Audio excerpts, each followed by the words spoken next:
Hi, I'm Matt Larson, Mayor of the City of Snoqualmie. And again, welcome and thank you for joining the Citizens Academy this year. At this time, it gives me a pleasure to offer a political perspective, at least over my years of serving as mayor. I'm in my 4th term as mayor, or 15th year as mayor. I was 4 years on the City Council and a couple years on the Planning Commission and Parks Board before that. And I just want to offer a perspective of sort of what's helped me survive and how I've negotiated the politics, or what politics to me means at a local level. I remember back a few years ago when I was looking forward to when my daughter, my oldest, first became a sophomore in high school, and I was eager to tell her that the word sophomore actually derives from the Greek word sophos, which means wisdom, and more, which means a fool, or so literally a sophomore is a wise fool. I thought that was pretty funny. She didn't think so much. She, her eyes of course rolled back in her head, and she stormed off out of the room. But I sort of forgot we live in different days where it's easy for a youngster to get on the internet and research things. She shortly came back within about an hour and said, "Well, Dad, you are in politics. And politics consists of the words poly, which means many, and ticks, which are blood-sucking creatures." And so I think she got the better of me on that one. But anyway, that's a view of politics, I think, that is quite common these days, and I wanted to address that to sort of speak to what's been my North Star. That more dark view of politics, I think, was captured much by, Athens or Greece is kind of often pointed to as the origin of modern day democracy, and one of the great philosophical thinkers of that day was Plato.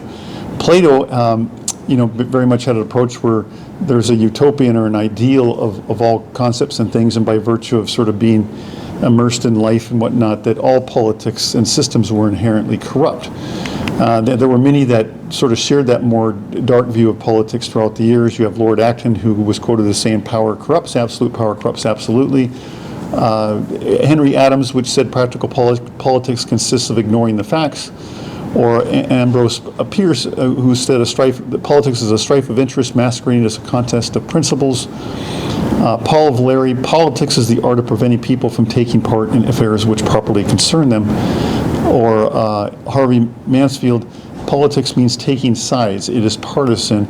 And probably one of the more sort of grim or dire ones was from Mao Zedong, who said politics is war without bloodshed, while war is politics with bloodshed. Ironically, one of the individuals that had a more optimistic view was one of Plato's students, Aristotle.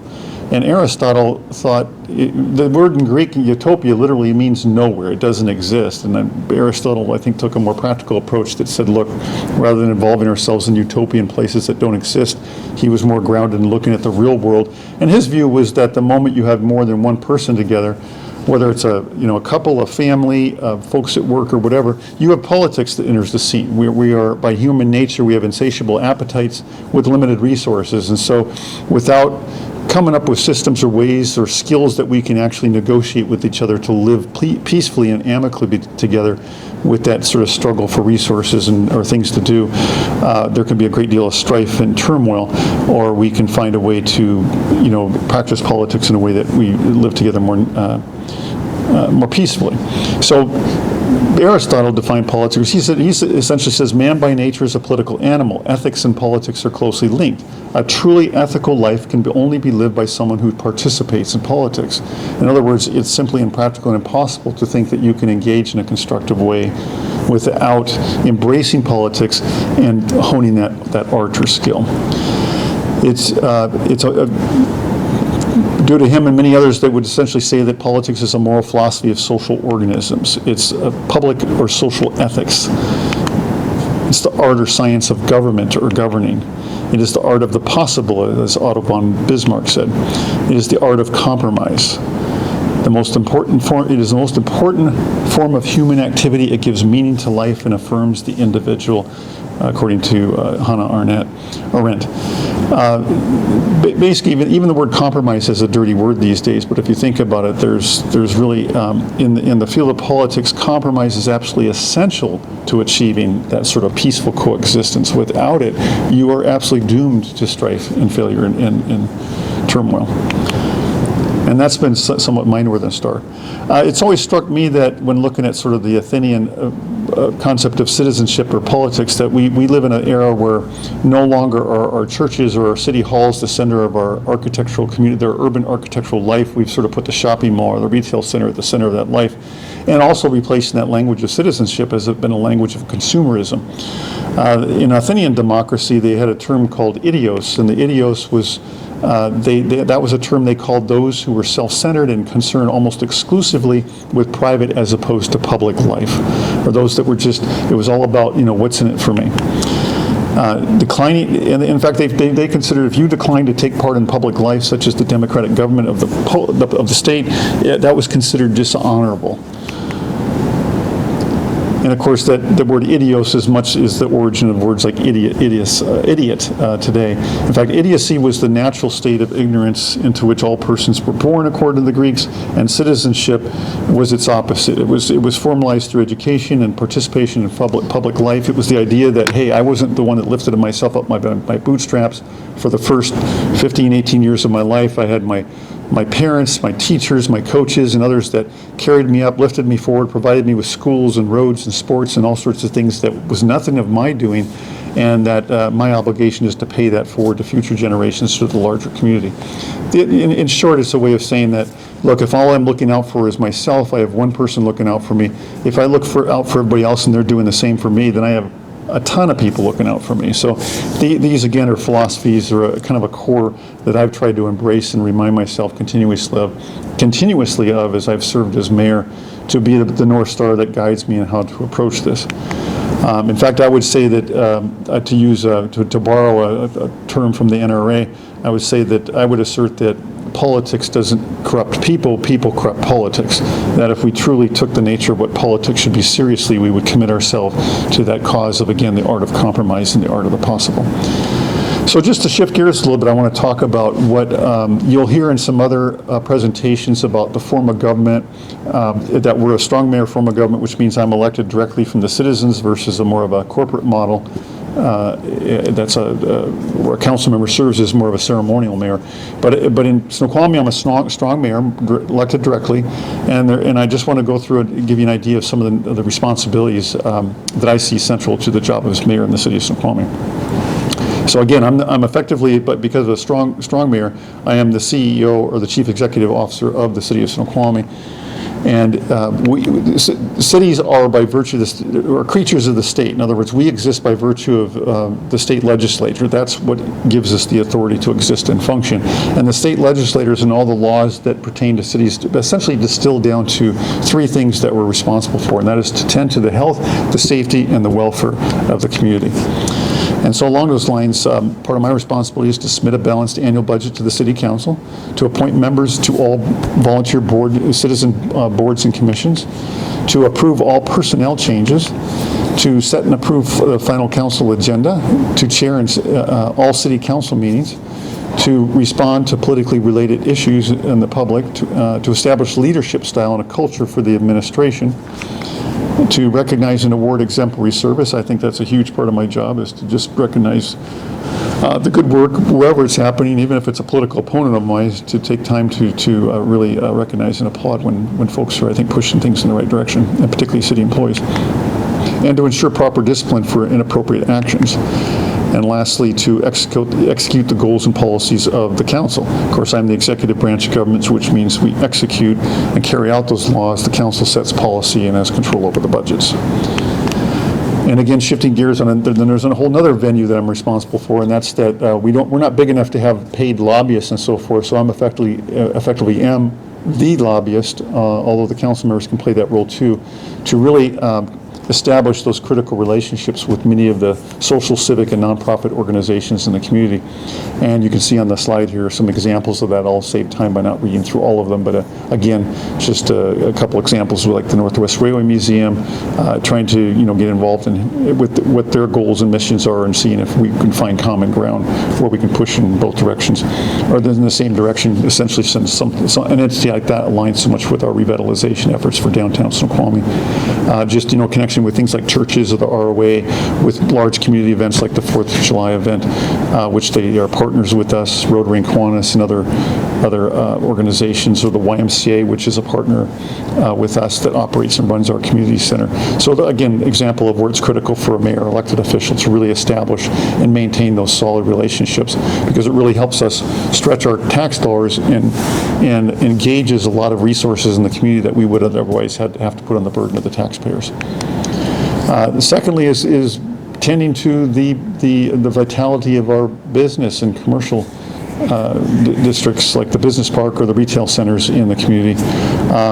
Making sure, one of the things I did after I was elected mayor was establishing an economic development commission, so that when we looked at city comp plans and all of our policies, that there was a board that looked at everything through the interests of the business community, and made sure that we weren't doing what's often called the law of unintended consequences. You pass a rule or law, but you suddenly find out later that it has a bad consequence you didn't intend, because you didn't know what you didn't know, and you didn't see that. So important to get many voices into those decision-making processes to make sure that we're looking at issues from all sides to prevent troubles down the road. The Chamber of Commerce has been a huge partner with us too, particularly during the COVID crisis, reaching out and engaging and finding any ways we can to assist businesses with getting through this massive challenge for them at this time, a very painful challenge for them. And then just to shift gears a little bit again, just to talk about political survival trips, if you're interested at some point to ever maybe dip your toe into running for local office or politics in general. Again, some of the survival tips are things that have helped me sort of negotiate the waters along, again, with that philosophy of politics, is Otto von Bismarck says that laws are like sausages. It's better not to be seen them being made. There's many times we've had council meetings that I thought were sort of ugly and embarrassing, but when we walked away and talked to some citizen that came in to observe it, they said, that was awesome. I never realized you guys do such a thorough job of sort of looking at it from all sides. And it can seem often like it's sort of an ugly debate or a lot of negotiations going on, but that's critical, I think, to a real thorough, healthy vetting process to make sure that we've, again, looked at issues that were going to impact members of our community, citizens, or businesses thoroughly before we enact any kind of decisions and changes on policies or laws. Don't sacrifice the good to the perfect. That can be one of the biggest impediments to be an effective elected official in the community, is realizing that when you're trying to that's essentially a different way of saying you need to compromise. Everyone's idea of perfect is different, and so if everybody is trying to hold a stake in the ground to their perfect, you'll never get to that compromise where you find at least a third way or a middle way where everybody can live with it and move forward. So it's critical for everybody to sort of have a mindset where you have to be prepared to give a little in order to move things forward. There's been many times you can see a dysfunction. We see that in many other levels of government where nothing gets solved because both sides is unrelenting and unwilling to give it all or find a compromise in the middle. The cup of coffee rule. This was the former mayor departed this to me and always stuck with me. He said that if you can't, I've thought this many times when I get pretty upset or disgusted and I'm finally willing to give up on an elected official or some other I'm working with. And his words ring in my ear that said, if you can't see yourself sitting down and having a cup of coffee with your most ardent adversary, then you've probably been in this business too long, you've made it too personal, time to get out. And so that's often been a check for me to remember to step back, not make it so personal, realize that they're coming from a different perspective.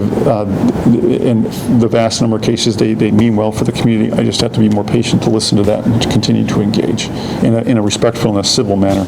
To try again and be mindful of the fact that there were many members of the community that elected them, and by disrespecting them and cutting them off or blowing them off, I'm essentially doing that to all the citizens that supported that individual. So important that, again, I call it the cup of coffee rule.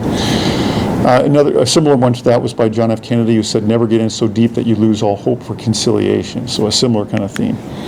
He who angers you conquers you. Again, similar kind of theme. If you let that anger, overtake your perspective on things, then you have sort of lost control of yourself and of the way forward. And so again, these are all sort of things that remind me to keep my own passions in check when it comes to moving the ball forward, and always keep the interests of the community and what's in the best interest for the community first, and never let those personal grievances ever interfere with that. One of our former city attorneys always, I think, reminded of, I think much of this work is about discernment. It's discerning at any given time when we have to act, or when I should act, as either a thermometer or a thermostat. There are times, some people said, well, my job as an elected official is just to go out and sort of poll the residents and do what they say.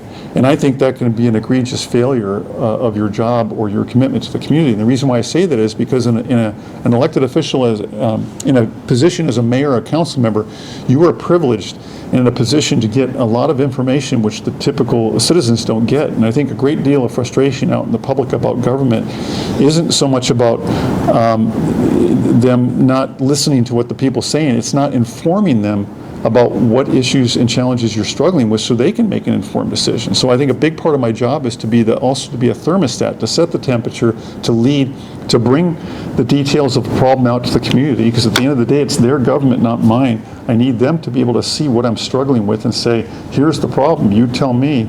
And I can give you examples of where I've done that in town hall meetings, where I ask the question ahead of time about, hey, rate this problem, and the ratings will come in, and then I'll give them information and then ask them to rank it again, and the rankings will completely change based on the information they have. So understanding that your role as an elected official is to inform and not just to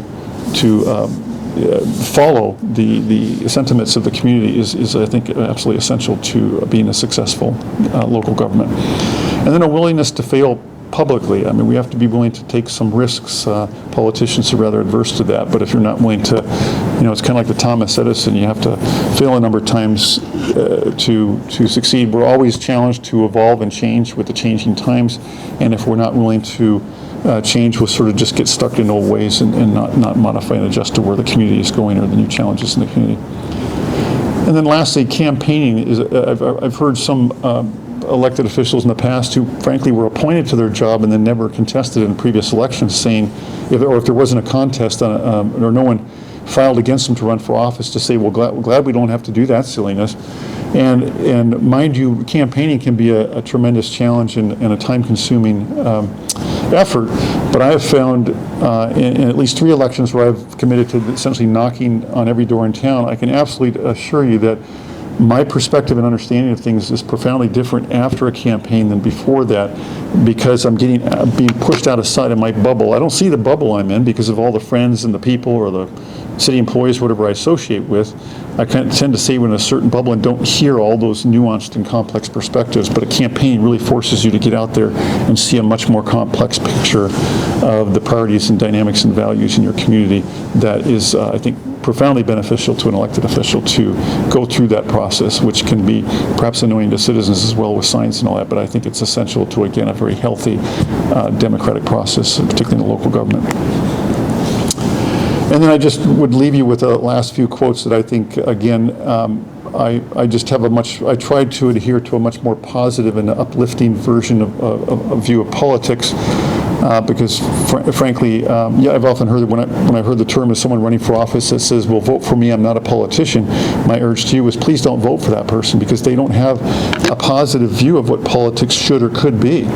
And they're not likely to have the tools to be able to fix it if they don't have any means of shifting it where everybody's very cynical and negative about it. And so again, here's a few quotes sort of from both sides of the partisan divide. George Will, absent ideas, politics is nothing but an unlovely maelstrom of scrambling interests. Giving ideas is an elevated discipline. And I can't tell you how many times it's been one of the coolest things about that happens in the political process is when we kind of lock horns and get into it on some issue, but then someone or a couple people start coming up with some ideas where we find a middle ground that never occurred to anyone at the beginning.